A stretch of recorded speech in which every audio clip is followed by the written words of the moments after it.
Donc, je vais vous parler d'un milieu qui est assez particulier, qui est le sol. Curieusement, c'est le milieu le plus mal connu de cette planète. Vous savez que la vie se développe dans 3 milieux: l'atmosphère, qui nous permet de respirer, l'eau, qui permet de transporter les éléments nutritifs vers nos cellules, puisque l'eau est une molécule très curieuse qui est formée d'un atome d'oxygène et 2 atomes d'hydrogène. Et comme les 2 atomes d'hydrogène sont du même côté, ça crée un pôle positif. Et du côté de l'atome d'oxygène, un pôle négatif, ce qui fait que l'eau est un bipôle.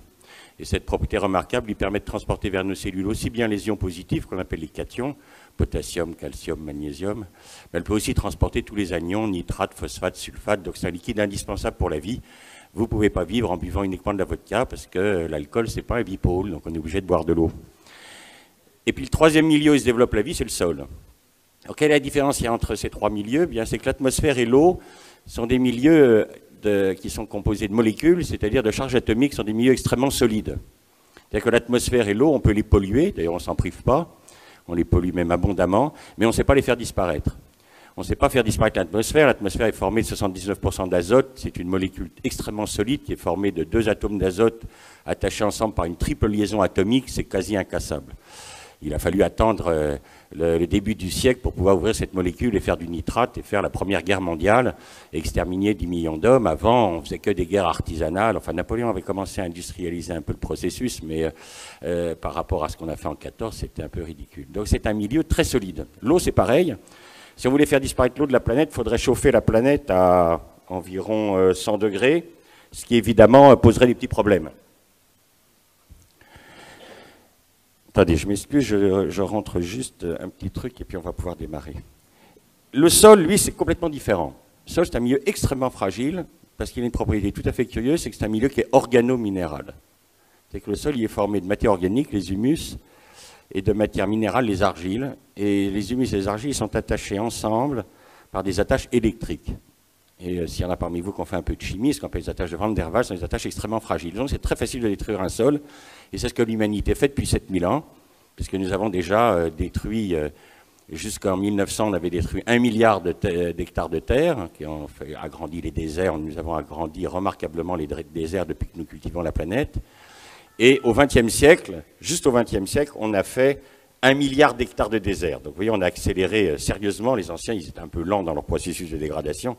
Nous, on est beaucoup plus performants avec nos machines et nos pesticides. Et on dégrade à l'heure actuelle 10 millions d'hectares de sol chaque année. Alors c'est assez embêtant parce que le sol, c'est notre terre nourricière. Et le fait d'avoir perdu 2 milliards d'hectares de terre nous met dans une situation un peu compliquée. C'est qu'il ne nous reste plus qu'1,5 milliard d'hectares pour 7 milliards d'habitants. On nous annonce qu'on sera 9, 10, 11, enfin chacun y va de ses petits chiffres. Et donc, perdre de la terre tous les ans avec une population qui, elle, grandit constamment, ce n'est pas une très bonne idée parce que ça va se terminer assez mal, parce qu'on a quand même besoin de la terre pour se nourrir. Alors, pour pouvoir respecter la terre, il faudrait connaître le sol. Et curieusement, c'est une science qui n'a intéressé personne. Pourquoi on ne s'est pas intéressé au sol? Parce que c'était les manants qui cultivaient le sol. On ne pouvait pas s'intéresser à un milieu qui était travaillé par la plèbe. Donc on s'intéressait à des choses nobles. Bon, pendant longtemps, on s'est intéressé à la guerre. Donc il y a des ouvrages énormes sur la guerre dans nos bibliothèques. On s'est beaucoup intéressé à la présence du Christ dans l'Eucharistie, les anges, etc. Donc il y a des livres entiers sur la religion dans nos bibliothèques. Le sol, il n'y a rien. Un premier livre français sur l'agriculture, c'est Olivier de Serres, Théâtre et ménage des champs, au XVIIe. Donc vous voyez, on attend le XVIIe siècle pour commencer un petit peu à regarder ce milieu travaillé par les manants. Et en fait, la science du sol date de la fin du XIXe. C'est le tsar de Russie, tout à fait par hasard. Hein. Le tsar de Russie ne s'intéressait pas plus au sol que les autres rois d'Europe. Mais Doukoutchev, qui était son grand géologue, il lui demande d'aller voir un peu toutes les richesses que possède la Russie au niveau minéral. Et ce géologue, en se promenant à travers l'immense Russie, arrive au bord du lac Ladoga. Et qu'est-ce qu'il voit? Il voit une forteresse du XIIIe siècle, magnifique. Et en haut de cette forteresse, sur les murailles, il voit des plantes qui poussent et il y a un sol. Et ça lui fait le coup d'Archimède qui se plonge dans sa baignoire et qui voit le niveau monter.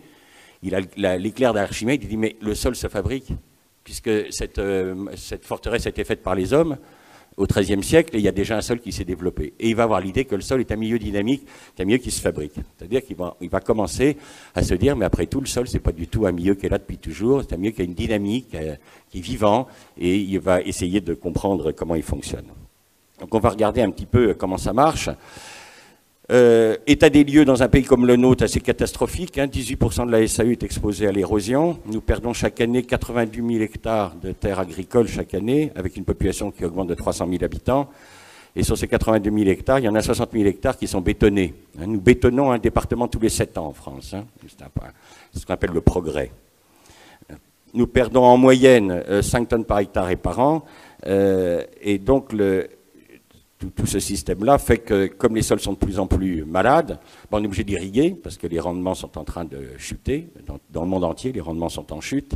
Ils nous avaient annoncé miracle avec les engrais. C'est pas que tout ça, ça avait été un miracle pendant un moment parce que nous avons planté sur des sols que les anciens avaient quand même laissés avec du fumier et du compost. Mais depuis qu'on met plus de fumier dans nos terres, c'est en train de baisser. Donc on irrigue de plus en plus.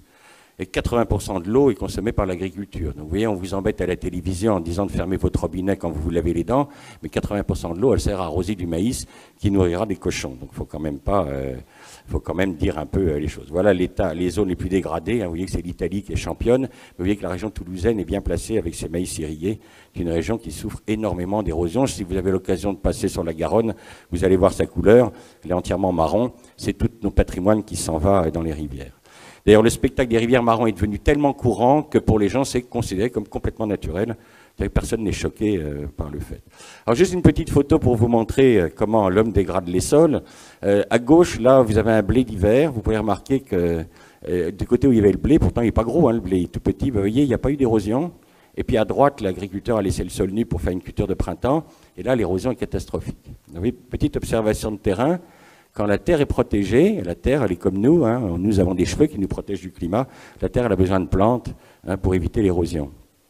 Alors voilà une photo qui est intéressante, qui a été prise par Lydia. Vous êtes ici, on travaille en Amazonie. Au-dessus de la rivière, vous avez la rivière de l'Iguassou, la grande réserve de l'Iguassou. C'est un milieu qui a 70 millions d'années, qui reçoit 3 mètres d'eau par an. Et vous pouvez remarquer que l'eau qui sort de la rivière, à droite, est totalement transparente. Et puis en bas, c'était la zone où on travaillait, c'est une zone agricole. Vous pouvez remarquer que la rivière qui sort de la zone agricole est entièrement pleine de boue. C'est intéressant comme photo parce que ça vous montre que là où la main de l'homme ne met jamais les pieds, il n'y a pas d'érosion. Et puis dès que l'homme intervient, toute la terre s'en va. Donc tout le travail que nous on fait depuis 25 ans, c'est aller dans les milieux naturels et comprendre pourquoi la nature, elle, ne fait pas d'érosion, pour ensuite aider les agriculteurs à faire une agriculture qui protège les sols. Et pour ça, ça demande d'aller faire des trous en forêt. Alors évidemment, ils n'apprécient pas beaucoup parce que quand nous travaillons pour par exemple, là c'est des agriculteurs brésiliens et qui nous voient partir dans la forêt faire des trous, ils nous disent on ne vous a pas payé un billet d'avion Paris, Buenos Aires, Rio de Janeiro pour aller faire des trous dans la forêt, vous venez vous occuper de nos sols. Et on leur dit non, on a besoin de savoir comment la nature elle fait, elle, pour ne pas faire d'érosion et après on vous fera un modèle. Alors comment on fait pour détruire un sol ? Toujours la même chose. On commence d'abord par le tuer biologiquement. Comment on fait pour tuer un sol biologiquement ? On met des engrais. Qu'est-ce qui va passer en mettant des engrais dans un sol ? Vous allez brûler la matière organique parce que vous allez mettre trop d'azote et vous allez favoriser les bactéries. Et les bactéries sont les organismes qui minéralisent la matière organique. Et ceux qui fabriquent les humus, c'est les champignons. Et les champignons, ils se multiplient 20 fois plus lentement que les bactéries. Mais ils sont par contre les seuls organismes au monde à attaquer la cellulose et à la transformer en humus. Donc si vous donnez trop d'azote, vous favorisez les bactéries qui se multiplient 20 fois plus vite. Les champignons disparaissent, vous pouvez remarquer qu'il n'y a plus de champignons dans nos champs. Moi, je me souviens, gamin, on allait ramasser les rosés dans les prés, parce qu'il y avait encore des champignons. Les vieux, ils mettaient encore des fumiers dans les champs, tout ça, c'est fini. Donc les champignons ont disparu. Quand ils ont disparu, plus d'humus. Et comme on minéralise, le taux de matière organique s'effondre. Dans un pays comme la France, on est passé entre 1950 et maintenant de 4% à 2% de matière organique. Quand il n'y a plus de matière organique, qu'est-ce qui se passe ? La faune disparaît. Parce que la faune, elle est comme nous, elle mange, elle a besoin de manger. Elle mange la matière organique. Donc les vers de terre disparaissent, toute la faune disparaît. Dans un pays comme la France, on est passé de 2 tonnes de vers de terre à l'hectare à moins de 100 kilos. Vous voyez, c'est un effondrement complet de la faune. Or, la faune, qu'est-ce qu'elle fait ? Elle passe son temps à remonter les éléments. C'est-à-dire qu'un ver de terre, vous ne le voyez pas, mais toutes les nuits, il vient chercher à manger au-dessus, il descend de la matière organique au fond du sol, il remonte de l'argile, et puis avec ses excréments, il remonte le magnésium, le potassium, le calcium. Et quand vous analysez un turricule de ver de terre, donc le turricule, c'est ses excréments, eh bien c'est bourré de potasse, de phosphore. Donc la faune, elle passe son temps à remonter les éléments, alors que la pluie, les forces physiques de la nature passent leur temps à tout descendre dans le profil. Donc quand la faune disparaît, qu'est-ce qui se passe ? Tout descend et vous allez polluer. Et on va accuser les agriculteurs d'être des pollueurs. Non, ça y est, j'y suis arrivé, merci. On va accuser les agriculteurs d'être des pollueurs parce qu'évidemment tout va descendre puisqu'il n'y a plus d'animaux pour remonter. Donc vous allez rentrer à ce moment-là dans une deuxième dégradation qui est la dégradation chimique, c'est-à-dire que votre sol non, ça c'est juste pour vous montrer des choses amusantes, mais ces cultures de fraises en Espagne, vous n'avez pas le droit de vous approcher des cultures tellement elles sont arrosées de pesticides, mais par contre vous avez le droit, vous, de manger les fraises. C'est une question de... Donc après la dégradation biologique, on va rentrer en dégradation chimique. Les éléments vont descendre. Ils vont descendre, vont aller polluer les nappes phréatiques, polluer les rivières, et vous allez avoir un phénomène d'acidification des sols. Donc vous avez perdu vos humus, vous avez perdu les éléments qui attachent argile et humus, le calcium, le magnésium, qui ont deux charges positives. Les humus sont négatifs, les argiles sont négatifs, et c'est calcium, magnésium, fer qui attachent ensemble argile et humus. Or, ces éléments se lessivent, et vous allez donc rentrer. Alors là, le lessivage, ça donne des choses intéressantes, hein, ça donne les marées vertes en Bretagne, ce qui fait que c'est sympa, on peut plus se balader sur les plages. Et vous allez ensuite rentrer dans la dégradation physique, c'est que les argiles n'étant plus attachées par les humus, elles vont partir dans les rivières, et vos rivières vont être pleines de boue. Et c'est ce qui se passe à l'heure actuelle quasiment sur toute la planète. C'est-à-dire que l'humanité n'est toujours pas capable, au bout de 7000 ans d'agriculture, de développer un système protecteur des sols. Alors, comment comprendre le système? Il faut déjà savoir un petit peu comment tout ça, ça marche, le sol, les plantes qui poussent dessus. Il faut déjà retirer un mythe qui est raconté par tous les marchands d'engrais, que si on ne donne pas des engrais, on va tous mourir de faim. C'est un énorme mensonge parce que les plantes ne se nourrissent pas dans le sol, les plantes se nourrissent dans l'atmosphère. L'estomac d'une plante, c'est sa feuille, c'est pas sa racine. Les plantes, c'est des organismes très différents de nous. Nous sommes des animaux. Les plantes, elles ont un autre système que nous. Si vous voulez comparer une plante à un animal, si vous voulez une plante, c'est un animal qui aura la tête plantée dans le sol et puis les organes reproducteurs et l'estomac à l'extérieur. Vous voyez, c'est comme ça que ça marche une plante. Et donc l'estomac de la plante, c'est sa feuille. Sa feuille, elle va l'exposer au soleil et elle va être capable, c'est les seuls organismes avec bactéries à être capables de faire ça, elle va être capable de prendre l'énergie du soleil et de transformer le gaz carbonique de l'atmosphère et l'hydrogène de l'eau de pluie en sucre. C'est assez extraordinaire comme mécanisme. Donc elle ouvre ses stomates, le gaz carbonique rentre, l'eau de pluie va rentrer aussi, alors là, elle va être absorbée par les racines et emmenée aux feuilles. Cette eau de pluie sera photodécomposée par l'énergie du soleil et donnera de l'hydrogène. Ce qui fait que le carbone et l'oxygène, qui font 44% du poids des plantes, l'hydrogène 6%, vont donner, par la photosynthèse, du sucre. Donc 94% de la matière sèche d'une plante, c'est le soleil.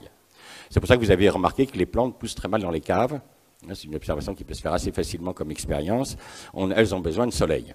Il y avait eu de brillants ingénieurs qui avaient voulu faire passer l'autoroute du Sud au-dessus de Montrachet, de Volnay et de Montrachet.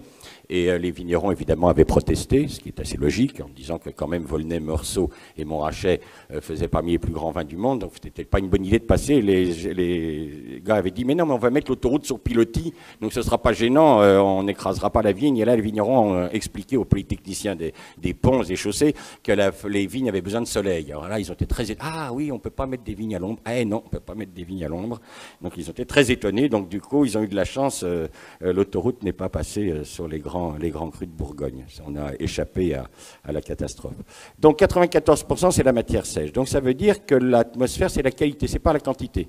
Vous ne ferez jamais du bon avec des plantes qui n'ont pas de sol. Le hors-sol, qui était la grande fierté de l'agronomie moderne, nous faisons 99% des fraises et des tomates sont hors-sol. Et vous avez remarqué que les fraises et les tomates n'ont plus de goût. Elles sont belles, hein, elles sont rouges, elles ont de belles couleurs, ressemblent à des tomates, ressemblent à des fraises, mais vous les mettez en bouche, c'est pas des fraises, pas des tomates, parce que le goût, c'est le sol qui va le donner. C'est-à-dire que l'atmosphère, c'est la quantité, c'est la masse, si vous voulez, et toute la qualité, tout ce qui va donner la subtilité gustative, ou la synthèse des essences, la synthèse des parfums dans les vins, ça c'est le sol qui va le donner. Alors le sol, lui, c'est très différent, il n'apporte pas grand-chose, 6% du poids des plantes, donc c'est pas grand-chose, mais attention, 24 atomes.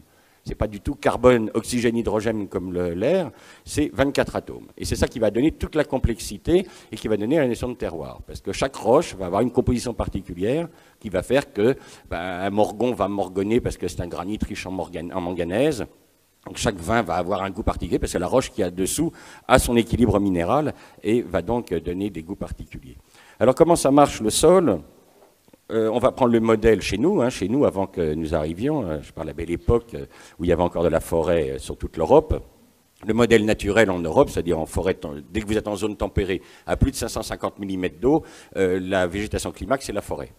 Forêt qui autrefois était entretenue avec des clairières par la grande faune, hein, parce que nos ancêtres, les Cro-Magnons, ont exterminé toute la grande faune, mais nous avions en Europe le plus grand éléphant du monde. On avait un éléphant qui faisait 6 tonnes, qui a été buté par les Cro-Magnons. Ils s'amusaient, hein, ils faisaient ça aux épieux, donc ils rigolaient beaucoup. Il y avait beaucoup de fractures du fémur et des bras, mais ils couraient après les mammouths et ils ont exterminé toute la grande faune. Et cette grande faune faisait des clairières dans les forêts. Mais la végétation dominante, c'était la forêt. La forêt, c'était à peu près 90% de notre territoire. Alors comment elle fait la forêt pour fonctionner sans engrais, sans pesticides, pendant des milliers d'années, sans que personne n'ait besoin de s'occuper d'elle, et zéro érosion, c'est-à-dire qu'il faut savoir qu'autrefois, nos rivières étaient totalement transparentes. Vous savez que les Français et les Parisiens ont bu l'eau de la Seine directement, il y avait des gobelets sur les ponts de Paris, et ils buvaient de l'eau de la Seine jusqu'au XVIIIe siècle, tellement elle était pure. D'ailleurs, dans les contrats des moulins, des meuniers, qui avaient des moulins au bord de l'eau, jusqu'au 18e, ils acceptaient d'être meuniers à une seule condition, c'est de ne pas manger du saumon plus d'une fois par semaine, parce qu'ils en avaient ras-le-bol du saumon, quoi. Ça, les rivières étaient pures à l'époque. Alors comment le fait la forêt pour faire un milieu pur? Elle fonctionne de la façon suivante. Tous les ans, la forêt fait tomber sur le sol des feuilles mortes, des bouts de bois. Il y a une véritable pluie de bouts de bois, vous en rendez pas compte, mais la litière qui tombe tous les ans sur le sol d'une forêt, c'est des masses importantes. Cette litière va être attaquée par une faune très particulière qu'on appelle la faune épigée, hein, épi en grec le dessus, hein, l'épi du blé, et G, la déesse G qui a donné géographie, géologie à la déesse de la terre. Cette faune va manger toute cette litière, va faire des crottes, ce qu'on appelle boulettes fécales, et ces boulettes fécales, c'est donc la matière organique très très fine qui va être attaquée par les champignons et transformée en humus. Donc première chose que nous dit la nature, la matière organique doit toujours rester à la surface du sol. Donc là, on comprend pourquoi le labour est un instrument de destruction massive des sols. C'est que dans le labour, qu'est-ce que je fais? Je mets ma matière organique sous les racines. Alors que dans la nature, la matière organique est au-dessus des racines. Et ça, c'est la première leçon que nous donne la nature. Je n'enfouis jamais de matière organique dans un sol. Je vois encore plein de gens, quand ils plantent leurs arbres, ils font un trou, ils mettent du compost au fond du trou, ils foutent l'arbre dessus, ils sont sûrs qu'à 30 ans, l'arbre il sera crevé, parce qu'ils vont faire nécroser les racines. On ne met jamais de matière organique dans un sol. La nature, le grand livre de la nature nous le dit, la matière organique se met au-dessus. On va regarder un petit peu ces espèces. Vous avez d'abord les animaux qui vont manger les parties très tendres des feuilles, qu'on appelle la famille des colamboles, un groupe propre au sol, hein, qui ne vit que sur le sol. Des animaux qui sont parthénogénétiques, il n'y a pas de mâle, il n'y a que des femelles qui font des femelles, qui pondent des femelles. Pas très passionnant comme vie, hein, mais bon, c'est la vie des colamboles. Une famille très variée, vous voyez, il y en a qui ressemblent à des pucerons, d'autres à des sauterelles, d'autres à des chenilles. Bon. Population sous forêt, 3-4 milliards à l'hectare. C'est des petits animaux, ils sont très nombreux, ils décomposent toutes les matières fines. Dans les champs agricoles, nous on fait des comptages, il y a des champs en culture intensive de maïs irrigué, par exemple, zéro, on n'en trouve plus un seul, entièrement exterminé. C'est eux qui font ce travail-là. Vous avez tous vu ces feuilles en dentelle, hein, c'est un peu les dentelières du sol. Ils vous font ce joli décor en ne mangeant que les parties fines des feuilles. Vous avez ensuite les acariens, qui eux vont attaquer déjà les parties plus dures de la matière organique. Pareil, hein, population d'acariens, 3-4 milliards à l'hectare. Enfin, vous avez des animaux qui mangent carrément des bouts de bois, hein, les cloportes, des crustacés adaptés à la vie terrestre, des mille-pattes. Et puis, il y a des prédateurs, évidemment, qui mangent un peu. Il y a des mangés et des mangeurs, hein, dans le sol comme en surface. Et puis, vous avez des vers qui vivent à la surface, qui vont plutôt manger les excréments des autres pour rendre les choses encore plus fines. Et tout ce petit monde-là va former ce qu'on appelle l'horizon des boulettes fécales, que vous avez en photo à droite et au microscope à gauche. Vous voyez, ça fait comme des billes empilées les unes sur les autres. Ça va donner donc une très grosse perméabilité au sol. C'est que le sol de forêt est un sol extrêmement moelleux. Hein, quand vous marchez en forêt, vous avez l'impression de marcher sur de la moquette. En fait, vous marchez sur de la merde, mais vous ne le savez pas. Mais c'est extrêmement moelleux. Et c'est ce qui va permettre de donner à la forêt une perméabilité de 150 mm d'eau à l'heure. C'est pour ça qu'il n'y a jamais d'érosion en forêt. C'est que la forêt, elle boit toute l'eau qui tombe. Avec Lydia, on a fait des mesures en forêt équatoriale, au Congo, à Bornéo, en Amazonie. Là, on a des perméabilités de 300 mm d'eau-heure. Donc, zéro érosion, dès qu'il pleut, tout rentre. Pour vous donner une idée, un limon du bassin parisien labouré par l'homme a une perméabilité d'1 mm d'eau à l'heure. D'accord? Vous passez de 150 à 1 mm d'eau-heure. Après, on s'étonne d'avoir des inondations. C'est pour ça qu'il y a tellement de dégâts à l'heure actuelle. Et il faut savoir que la force érosive de l'eau, c'est-à-dire sa puissance de dégâts, est liée au carré de sa densité.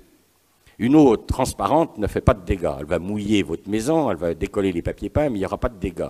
Mais si vous commencez à mettre de l'argile en suspension dans l'eau, l'argile, elle a une densité, l'eau, ça a une densité de 1, par définition physique, et 1 au carré, ça fait 1.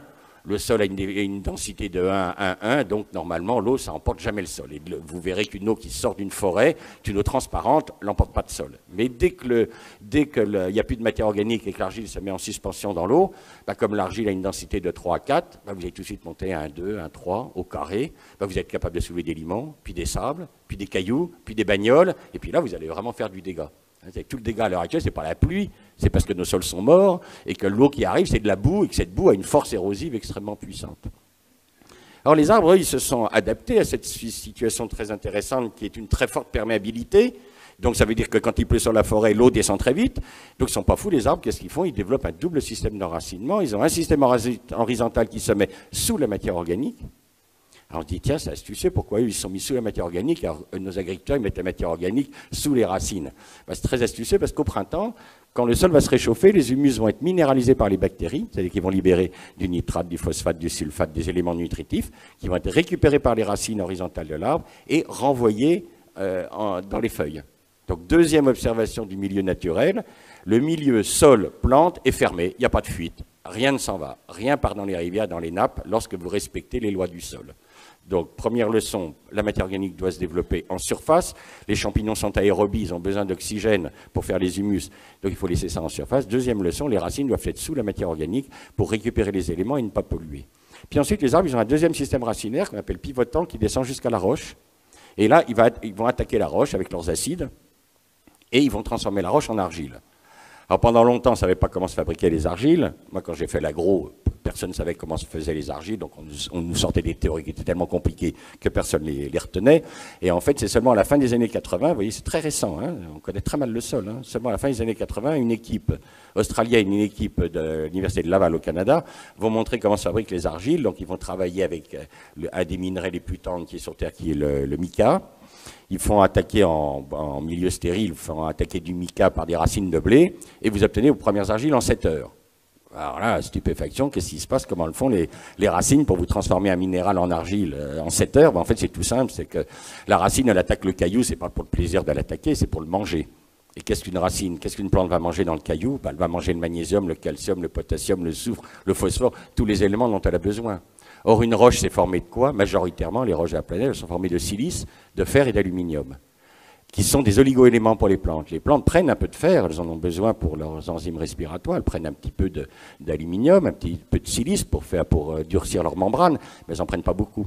Donc, qu'est-ce qui va se passer autour de la racine d'une plante, d'un arbre ou d'une plante, de n'importe quelle plante? Il va y avoir accumulation de silice, de fer et d'aluminium, puisque la plante suce le reste. Et ça, c'est une loi physique, une loi de la physique. Quand vous concentrez trop des éléments, ils cristallisent. Comment on fait pour faire du sel de mer? On met de l'eau de mer au soleil, elle s'évapore, puis à un moment, le sel cristallise. Eh bien, la silice, le fer et l'alumine vont cristalliser autour de la racine de la plante en silicates de fer et d'alumine, qui sont les argiles. Donc, et ce qui est remarquable, c'est que les argiles ont une capacité d'échange en cations, c'est qu'elles vont retenir les éléments nutritifs. C'est-à-dire que la grande force de la nature, et ça c'est assez spectaculaire, c'est que la nature se bat contre les forces de mort de l'univers. Toutes les forces de l'univers sont des forces de mort, ce qu'on appelle l'entropie, le désordre, que nous accélérons en ce moment avec nos engrais chimiques. Mais normalement, la vie, elle, pour se battre contre l'entropie, elle fait de l'ordre. Elle fait de la négantropie. Donc comment elle fait la vie pour résister dans cet univers de violence et de mort? Eh bien, elle fabrique de l'ordre. C'est-à-dire qu'elle va prendre de la litière, de la matière organique, elle va fabriquer la molécule organique la plus complexe du monde, l'humus. Elle va prendre des minéraux, elle va fabriquer le minéral le plus complexe du monde, l'argile. Et elle va attacher argile et humus, elle va faire le milieu le plus complexe de l'univers, le sol. Vous êtes obligé de dire chapeau. Alors, pas dit que ça s'est fait, que là-haut, il a fait tout ça en 7 jours. Il est vraiment balèze parce que c'est quand même, ça marche quand même très très bien. Hein. Donc, on a nos humus en surface, nos argiles en profondeur. Les racines, évidemment, quand elles attaquent ce milieu, elles sont quand même très au fond. Il y a de la mortalité racinaire, il y a de nouvelles racines qui arrivent. Et heureusement, il existe une faune qui va manger toutes ces racines mortes. Il n'y aurait pas cette faune-là, les sols s'encrasseraient de racines et puis ça ne marcherait plus. Hein, pour vous donner une idée, un blé fait 100 km de racines. Nous mettons 100 à 200 km de racines, nous mettons 200 épis de blé au mètre carré, ça vous fait grosso modo entre 2 et 4 milliards de kilomètres de racines à l'hectare. S'il n'y avait pas ces animaux-là pour manger les racines mortes, l'orge qui arrive derrière ne pourrait pas pousser. Hein, heureusement, tout ça, ça va être nettoyé par cette faune. Alors on retrouve des colamboles, mais vous voyez, ils sont très différents, ils sont aveugles, tout blancs. Alors on les connaît encore moins que les autres, parce que ceux-là, ils ne sont pas faciles à étudier. Donc on connaît à peu près 5% des animaux du sol. Vous avez les acariens étranges avec des grandes pattes, on ne sait pas trop comment ça marche à l'intérieur du sol. des grandes spécificités. Celui en bas à droite, on le trouve uniquement dans la crête Champagne. Donc, c'est des animaux qui sont encore assez mal connus. Et quand vous arrivez au contact de la roche-mère, la roche-mère est couverte d'excréments de ces animaux. C'est-à-dire qu'il y a un recyclage de toute cette matière des racines. Dans la nature, rien ne se perd, rien ne se crée, tout est recyclé. Et ça va permettre aux racines qui arrivent de se nourrir de toutes ces crottes. Donc, j'ai mes argiles au fond, mon humus en surface. Comment le sol il va être fabriqué? Il va être fabriqué par une troisième faune. Celle-là, vous l'avez forcément tous observé parce que les grosses tailles, c'est les grands vers de terre, ce qu'on appelle la faune anécique, c'est les lombriques.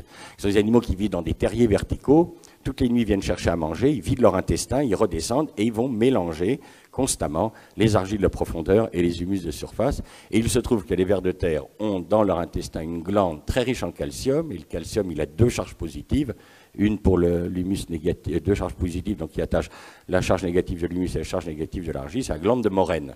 Et ces animaux mangent à peu près leur poids de terre tous les jours. Donc dans nos forêts, nous avons, selon les milieux écologiques, entre 1 tonne et 4 tonnes de vers de terre. Donc ça veut dire que tous les jours, il y a 1 tonne à 4 tonnes de terre qui sont remontées à la surface des forêts pour former du complexe argilo-humique. Donc vous voyez, c'est un modèle qui est quand même assez extraordinaire et qui nous permet de nous nourrir. Alors voilà ces vers de terre, il y en a de grosses tailles. Vous avez en haut à gauche un qui est dans la région toulousaine, donc c'est bien, on est dans son biotope, là.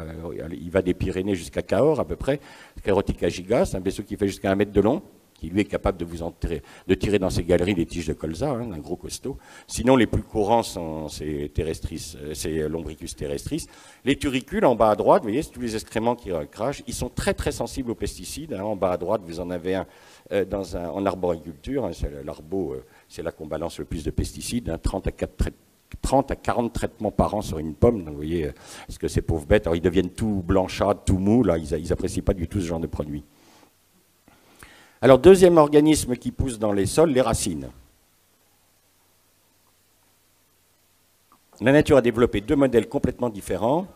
Les plantes annuelles, qui sont des plantes qui vont être obligées de faire leur cycle dans l'année, se mettre à graines pour assurer leur survie, qui vont donc avoir des systèmes racinaires qui poussent extrêmement vite.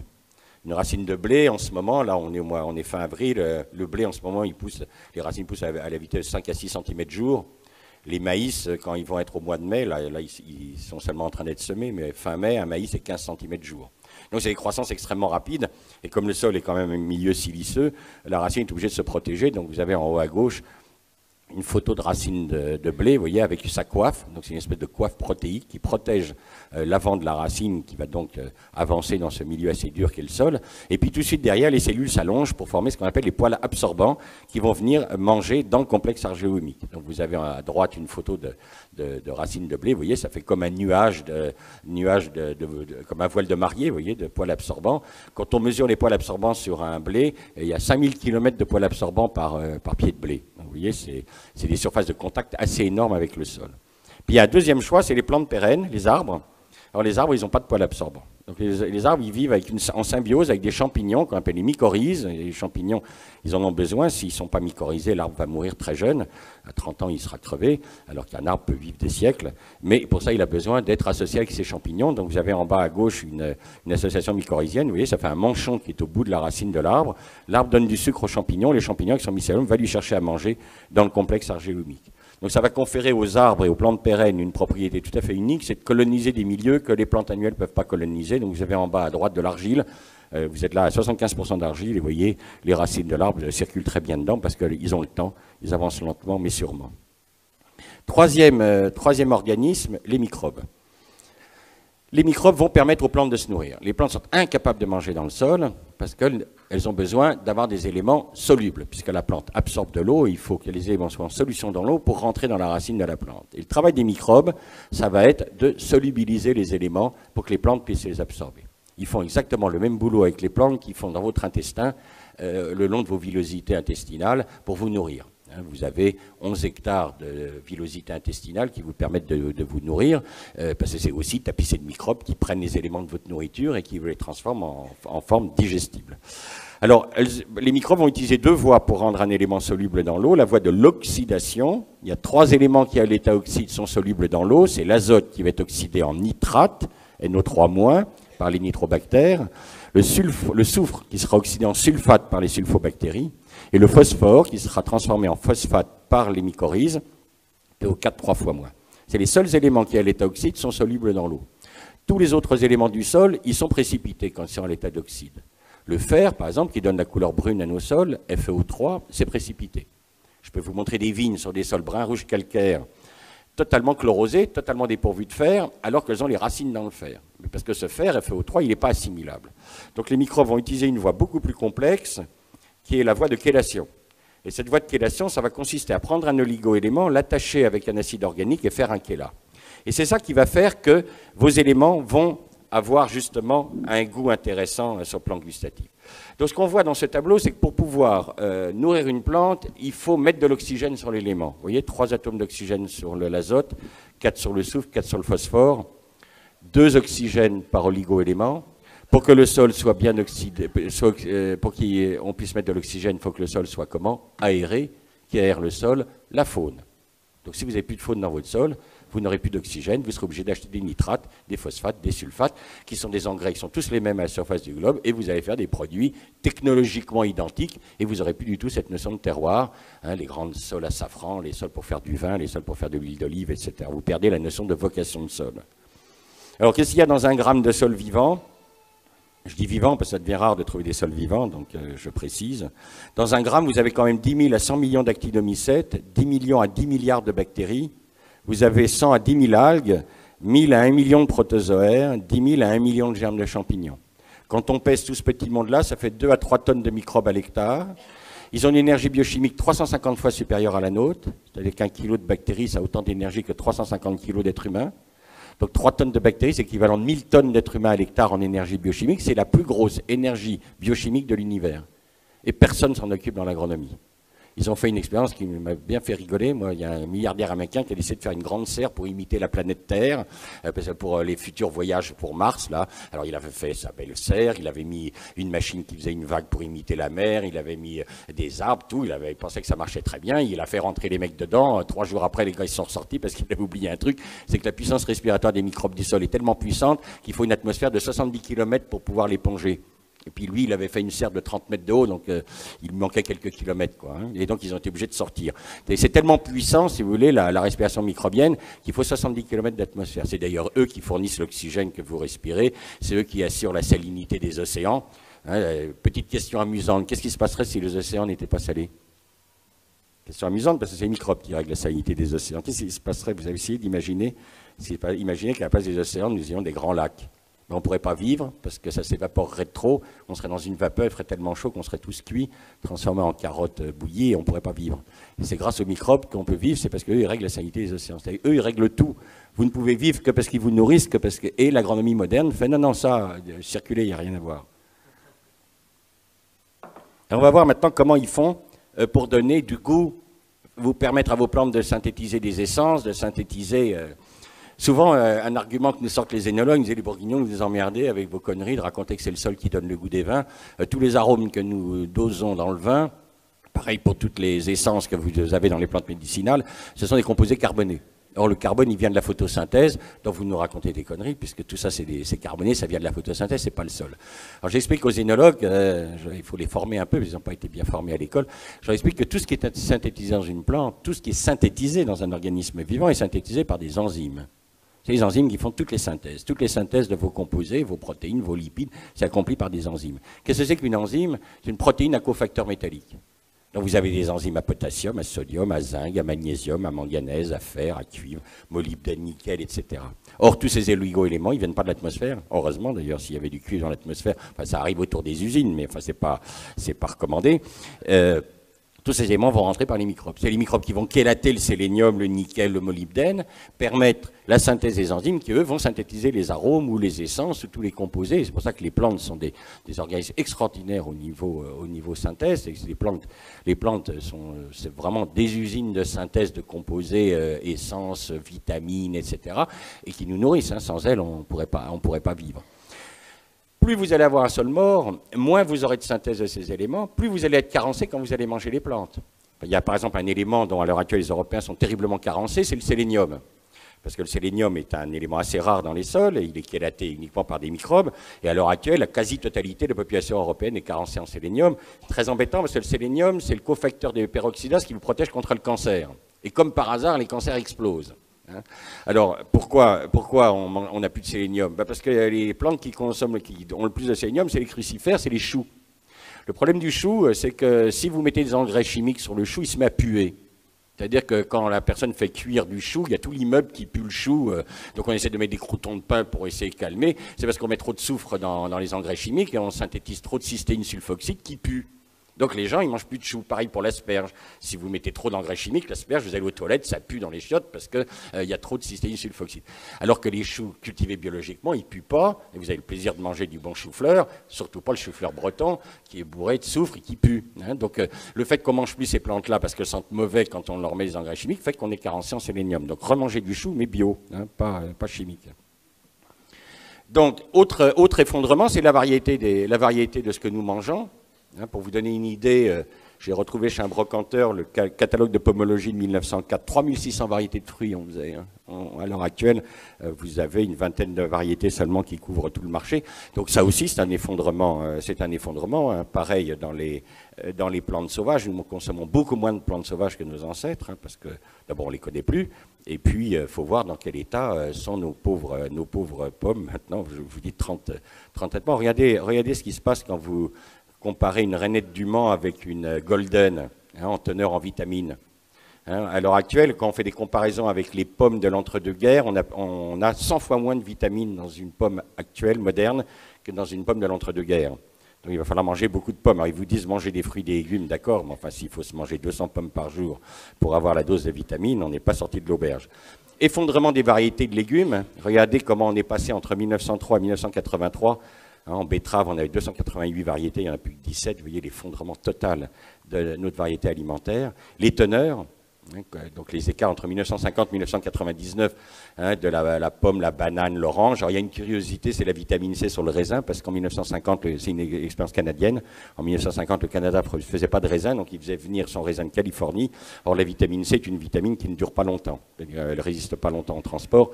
Donc comme l'arrivée de Californie, évidemment, ils n'avaient plus de vitamine C, et c'est pour ça qu'il y a une remontée de la vitamine C, mais sinon, vous voyez, il n'y a plus grand-chose quand vous mangez.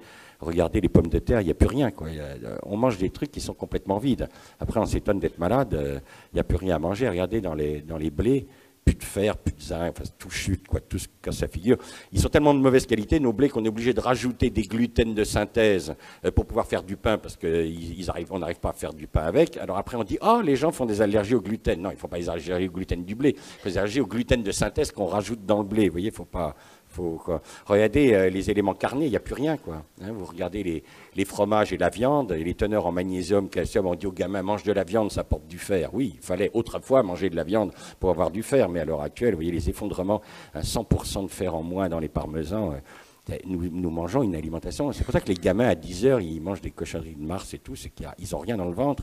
On a des alimentations qui sont complètement... Alors ça entraîne évidemment des carences, hein, les manques de calcium, magnésium, qui sont les éléments dont nous manquons le plus. Tout le monde a des problèmes de crampes, des contractions musculaires, etc., parce qu'on manque de tout. Hein. Et ça, c'est dû au fait qu'il n'y a plus d'activité biologique dans les sols et que c'est les microbes qui apportent tous ces éléments dont nous avons besoin pour être en bonne santé. Alors, on a travaillé très peu sur les plantes médicinales. On a travaillé sur la mortalité de la... zut, ça m'échappe. La lavande et le lavandin. Et ça, c'est lié directement à l'effondrement de la population de faunique dans les champs de lavande et de lavandin. Donc, on a fait des mesures donc, chez des gens qui étaient en lavande bio par rapport à des gens conventionnels. La lavande bio s'enracine à plus de 3 mètres de profondeur. Quand vous êtes en chimie, vous avez un enracinement à 30 cm. Donc, qu'est-ce qui va se passer sur le lavandin et la lavande? Comme elle n'a plus d'oxygène, puisqu'il n'y a plus de faune, on désherbe chimiquement, donc le sol se referme, plus de porosité, plus d'oxygène. Que font les racines? Les racines, elles remontent pour chercher de l'oxygène. Et votre lavande et votre lavandin vont avoir des stress hydriques tous les ans. Tous les ans, quand il va y avoir la sécheresse du mois d'août, du mois de juillet, boum, et année après année, elles crèvent. C'est tout simplement, ça n'a plus d'enracinement profond. On a travaillé sur le géranium bourbon à l'île de la Réunion, même observation. Vous savez que la France faisait la meilleure essence de géranium. Bon, c'était pour la parfumerie, hein, c'était pas pour médicinal. Et elle était réputée mondialement. Elle fournissait à l'époque où on faisait des bons parfums naturels. Et puis, évidemment, on a dit c'est nul cette façon paysanne de cultiver le géranium. On a amené les engrais, les pesticides. On a multiplié par 5 le volume du géranium et on est passé de 120 litres d'essence à l'hectare à 3 litres. On dit tiens, qu'est-ce qui se passe? On fabrique plus d'essence de géranium. On nous avait appelé pour étudier, pareil. hein, quand on faisait les profils. Sur les géraniums cultivés encore traditionnellement à la main, on avait des enracinements à plus de 3 mètres de fond. Et puis en chimie, bah, voilà, 25 cm. Évidemment, le géranium, il ne dure pas longtemps, il crève et puis il n'a pas le temps de synthétiser. C'est pas fameux. Par contre, on n'a pas travaillé sur les plantes médicinales, donc je ne peux pas vous donner de résultats, mais je pense, enfin, à mon avis, c'est pour moi une aberration de faire de la plante médicinale en chimie. Parce que si vous êtes obligé de mettre des pesticides sur des plantes médicinales, c'est plus une tisane que vous prenez, c'est un bouillon de 11 heures. Il faut quand même faire attention. Hein. Alors voilà ce genre d'image qu'il va falloir essayer de sortir de la tête des agriculteurs. Ils sont très fiers quand ils font ça. Et alors après, ils lissent tous les sols, les racines n'arrivent plus à descendre. Alors voilà ce qu'on leur fait faire. Vous voyez, on leur fait faire des semis directs sous couvert, c'est-à-dire qu'on leur fait arrêter le labour, on leur fait semer des plantes tout de suite après la moisson, et c'est dans ces plantes que l'on sème la culture suivante. Alors, je peux vous dire que c'est traumatisant pour un agriculteur de semer là-dedans, parce que là, il ne dort pas pendant plusieurs jours, tant que ça ne germe pas. Donc on prend des plantes qui gèlent, hein, on n'a pas besoin d'herbicides, on prend des plantes qui vont geler, qui vont en mourant se décomposer et nourrir la culture. Et voilà l'effet sur l'activité biologique. Ça, c'est le premier agriculteur à qui on a fait arrêter le labour en France, qui est en semi-direct sous couvert. Il a gardé la moitié de son champ. Vous voyez, la courbe noire, c'est la courbe labour. Hein, c'est quasiment l'électroencéphalogramme plat. Vous voyez, il n'y a pas d'activité biologique. Et puis, voilà son sol qui remonte d'année en année. Là, je viens d'avoir les dernières mesures. Il a 650 d'activité biologique. C'est quelqu'un qui a divisé par 2 ses apports d'azote. Il ne met plus de potasse, plus de phosphore, plus rien, parce que c'est les microbes du sol qui ont pris la relève. Bon, donc, je terminerai pour vous dire que le sol est une ressource limitée, il faut donc le respecter. C'est un milieu fragile qui a des lois bien particulières qu'il faut respecter. Hein, en particulier dans vos plantes médicinales, il va falloir apprendre à ne pas enfouir de la matière organique, à travailler en surface, et puis bien penser que le sol, ça possède la plus grande biodiversité et la plus grosse biomasse de la planète, puisque les vers de terre, à eux tout seuls, sont aussi lourds que tous les autres animaux du monde réunis. Donc vous voyez, ça pèse lourd, les vers de terre. Hein. Voilà, je vais m'arrêter là, et puis je ne sais pas si les questions sont maintenant ou un peu plus tard. Nous avons écrit un livre avec Lydia, Le sol, la terre et les champs, où il y a un peu plus de détails sur ce milieu mal connu, mais assez passionnant qui est le sol. Et puis voilà, je vais vous laisser, je vous remercie pour votre attention, vous avez été très très sages.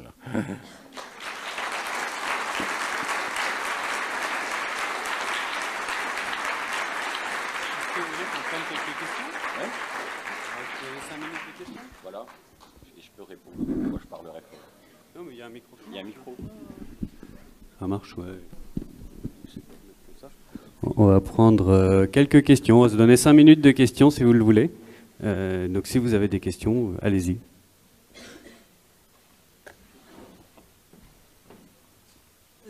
L'enseignement de l'agronomie à l'heure actuelle enseigne-t-il quelque part l'état des sols? Alors, la semaine dernière, nous étions, ça faisait 4 ans que les élèves demandaient qu'on fasse une conférence à l'Agro de Paris. La direction refusait complètement, puis finalement, ils ont fini par dire oui. Puis en fait, j'ai pas pu faire une conférence. On avait un représentant de la FNSEA, un professeur de l'école, puis avec Lydia. Et donc, j'ai posé la question aux élèves. Je leur ai demandé, est-ce que vous avez des enseignements en biodynamie et l'agro? Ils m'ont dit 0. Ils ne sont toujours pas enseignés. Et l'agriculture biologique est enseignée, ils ont une petite formation avec une dizaine d'élèves sur 300 qui ont un petit enseignement, une petite unité de valeur rapide, donc c'est toujours pas enseigné. La microbiologie des sols est réduite. Avant, il y avait une chaire de microbiologie des sols à l'Agro de Paris. J'ai eu la chance d'être dans cette chaire de microbiologie. Il n'y a plus de chaire de microbiologie. Maintenant, c'est des unités de valeur, mais vous n'avez plus la possibilité pendant 1 an d'apprendre, comme j'ai pu le faire, qu'est-ce que c'est que la microbiologie des sols, qu'est-ce que c'est que les cycles microbiens, etc. Parce qu'on est dans la notion de hors-sol. Hors paysan, on ne veut plus de paysans, on ne veut plus de sol. Alors, on n'a pas besoin des microbes du sol. Donc, ça va être long de changer les mentalités. Hein, on n'a que 3% des agriculteurs qui sont en bio en France. Donc, vous voyez, c'est pas beaucoup. Hein.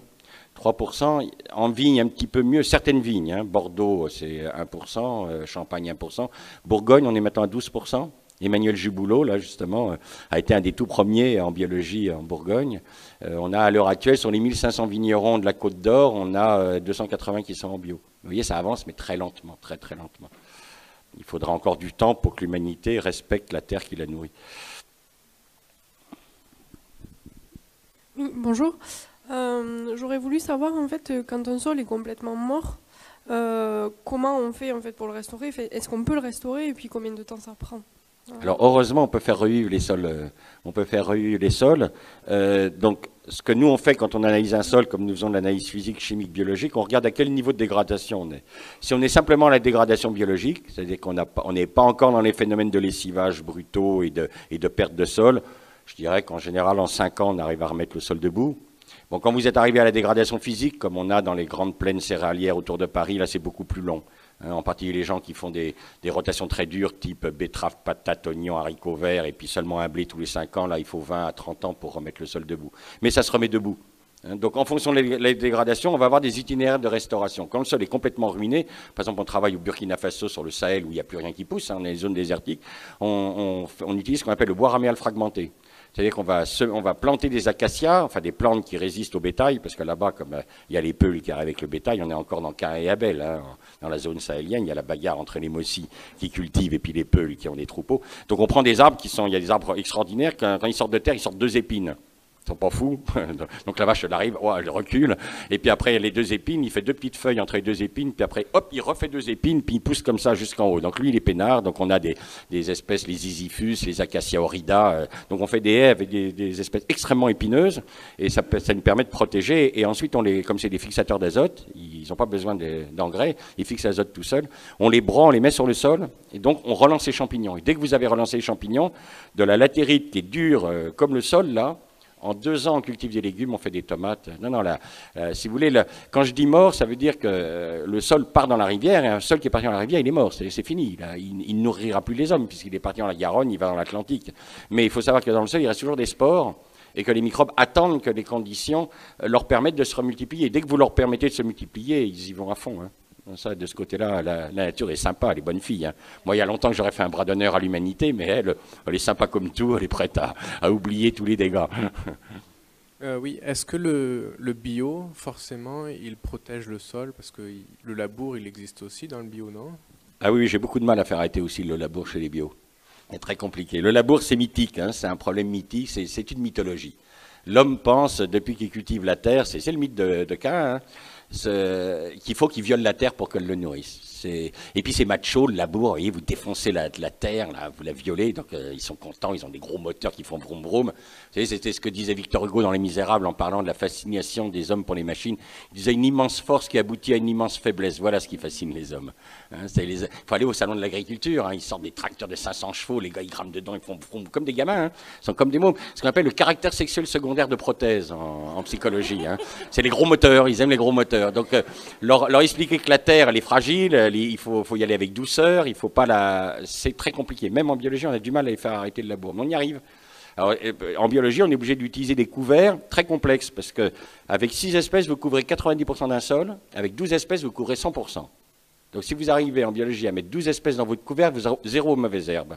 Et on va choisir 12 espèces qui gèlent, et qu'on va écraser. Donc on a un rouleau à l'avant du tracteur, ce qu'on appelle un rouleau FACA. Et on va donc, en automne, on écrase la végétation. C'est la photo que je vous ai montrée, on n'avait pas encore de rouleau FACA, donc c'était un peu crade. Maintenant, on fait ça beaucoup plus proprement. On écrase, donc c'est des rouleaux avec des barres qui écrasent les plantes tous les 10 cm, donc ça les tue. Et derrière, on sème le blé ou l'orge avec un semoir à disque qui rentre la graine dans le sol, sous cette matière. Il ne faut surtout pas sortir de sol. Donc là, il faut savoir bien travailler. Parce que si vous ressortez du sol dehors, il y a à nouveau des mauvaises herbes. Mais si vous travaillez bien, et on fait du 0 mauvaise herbe, donc on peut travailler en biologie. Où par exemple, on va faire, l'avantage de ces semoirs, c'est que vous pouvez mettre les graines que vous voulez dans chaque sillon. Donc par exemple, pour le colza, on va faire un sillon qui a du colza, l'autre sillon met de la lentille va se développer pendant tout l'automne, va geler, va étouffer les mauvaises herbes qui y a entre les rangs de colza, et le colza, au printemps, va recouvrir l'espace laissé par la lentille morte, et donc on peut travailler en bio, mais c'est très subtil, il faut travailler avec des associations végétales, hein, c'est tout l'art. En fait, il faut refaire de l'agronomie, hein, c'est association, rotation, ce qu'on fait plus maintenant, nous ne faisons plus d'agriculture, nous faisons de la gestion de pathologies végétales. Ce qui n'est pas la même chose. Un bon céréalier, c'est céréalier qui fait les 6 traitements pour empêcher son blé pourri de crever avant d'aller dans le silo. Mais ce qu'il amène dans le silo, c'est un blé malade, qui soi-disant doit nourrir nos enfants, mais ce n'est pas un blé en bonne santé. Et on ne fait plus d'élevage, on fait de la gestion de pathologie animale. Le bon éleveur, c'est celui qui s'est piqué, mettre la dose antibiotique à sa vache pour qu'elle ne crève pas. Les cochons, si on ne les traitait pas tout le temps, ils seraient morts avant d'arriver à l'abattoir. Donc on ne fait plus de l'agriculture. On n'apporte plus des plantes et des animaux sains à manger aux hommes. Non, on leur donne que des êtres malades. Ce n'est pas avec ça que vous faites de la santé chez nos enfants. Oui, bonjour. J'avais une question concernant l'enfouissement de la c'est moi là. Concernant l'enfouissement de la matière organique, moi les données que j'avais, c'était que si on, par exemple avec la grelinette et tout ça, c'est-à-dire que si on l'enfouissait dans les 30 cm par rapport au système racinaire superficiel, et ben c'était encore bon. Non, il ne faut jamais l'enfouir. Avec la grelinette, vous soulevez, vous secouez et vous laissez les herbes sur le sol. Pour vous donner une idée de la puissance respiratoire des microbes, un grain de terre qui fait plus de 4 mm de diamètre, il est anaérobique au centre. Tellement les microbes. Heureusement, les vers de terre ne font pas de crotte de plus de 4 cm de diamètre. Leur crotte respire à l'intérieur. Parce que ça respire tellement puissamment, les microbes, que même si vous enfouissez à 10 cm de matière organique, vous créez de l'anaérobiose. C'est le problème, ce qu'on appelle la demande biologique en oxygène. Si vous voulez, comme ils respirent très très fort, les microbes, il faut le temps que l'oxygène traverse votre épaisseur de sol. Si vous enfouissez à 30 cm votre matière organique, le temps que l'oxygène arrive, c'est trop tard. Les microbes ont déjà créé de l'anaérobiose. Donc vous laissez toujours, avec la grelinette, vous secouez et vous laissez vos plantes, vous les déracinez et vous les laissez sur le sol. Mais surtout, vous n'y touchez, vous les enfouissez pas. On va prendre une dernière question avant de passer à la table ronde suivante. Oui, bonjour. Je voulais savoir si vous aviez mesuré l'impact des panneaux solaires, des champs de panneaux solaires au niveau du sol. Les gens qui font des champs de panneaux solaires, non, ça, j'ai pas été mesuré ça. J'ai jamais compris pourquoi ils foutaient les panneaux. Ils doivent trouver qu'on a encore trop de sol, donc ils mettent des panneaux solaires. Pourquoi ils les mettent pas sur les toits des maisons? J'ai du mal à comprendre notre époque. Ça avait un impact sur la nature du sol, l'implantation. De toute façon, ça le met à l'ombre, donc déjà, ça doit poser des problèmes. Mais non, j'ai pas fait de mesure sur ce genre de truc, parce que moi, je travaille pour les agriculteurs, je travaille pas pour EDF. Donc, merci. Mais dans les golfs, c'est terrifiant, hein, parce que dans les golfs, comme les gens ils veulent pas de crotte de terre sur leurs chaussures quand ils vont au 19e trou boire leur whisky, parce qu'ils ont des belles chaussures brunes et blanches, alors on met des produits pour tuer les vers de terre pour qu'il n'y ait pas de crotte sur les belles chaussures. Alors quand les gens me disent, moi j'ai été prendre un bol d'air au golf, je dis non, tu as été prendre un gros bol de pesticides, tu n'as pas été prendre un bol d'air. Donc on essaie de convaincre les golfeurs d'arrêter, enfin que c'est pas grave d'avoir des crottes sur ses chaussures, quoi. Mais bon, comme ils arrivent tous avec des belles voitures, veulent pas non plus salir la moquette de la voiture. Vous voyez, c'est un peu compliqué. Bon, alors moi j'avais lu une information et j'ai pas beaucoup de détails dessus, mais quand j'en parle autour de moi, ça fait rigoler. C'est le lien entre l'état des sols et le climat. Alors le sol règle tout. Il règle le climat, il règle l'eau. Quand vous avez un sol qui est malade, vos eaux seront polluées. Et quand vos sols vont être malades, vous allez détruire l'atmosphère. Pour vous donner une idée, un labour, ça dégage 1 tonne de gaz carbonique à l'hectare. Les techniques de semi-direct dont je viens de vous parler, on stocke entre 3 et 5 tonnes de gaz carbonique dans le sol. C'est-à-dire qu'on a calculé que si tous les agriculteurs du monde arrêtaient de labourer, on diminuerait de 40% le dégagement de gaz carbonique sur la planète. C'est-à-dire que le sol, il a des puissances respiratoires énormes. Par exemple, quand vous enfouissez de la matière organique, qu'est-ce que vous allez produire? Vous allez produire une réaction qui normalement n'existe pas dans la nature. Vous allez réduire, comme il n'y a plus d'oxygène, le nitrate va se transformer en protoxyde d'azote qui va monter dans la stratosphère, qui va détruire la couche d'ozone. Qui va prendre ensuite, le protoxyde va s'attacher à l'ozone, va se transformer en acide nitrique, ça fera les pluies acides qui retomberont sur le sol. Donc il faut savoir que tout désordre sur le sol se traduit par des désordres. C'est le sol qui fait le climat, hein. Ce n'est pas le climat qui fait le sol. Hein. Pour vous donner une idée, à l'époque romaine, avant que les Romains déforestent toute l'Afrique du Nord, le climat tempéré, il descendait jusqu'au sud du Maroc. Le climat méditerranéen, c'était la Mauritanie. Et puis les Romains ont tout déforesté. La Tunisie était couverte de forêts avec des ours, des panthères, des lions. C'était un climat tempéré, humide. Il pleuvait. Moi, quand je fais des profils en Tunisie, ça m'amuse. C'est quand j'arrive dans les fonds de vallée où toute la terre des collines a été dévalée, vers 25-30 cm de profondeur, il y a des coquilles d'escargots de Bourgogne. Je peux vous dire que maintenant, l'escargot de Bourgogne, vous ne risquez pas de le trouver en Tunisie avec 400 mm d'eau, parce qu'on a désertifié tout ça. Et donc, on a changé le climat. C'est-à-dire qu'en tuant les sols, on a bouleversé le climat et c'est devenu désertique.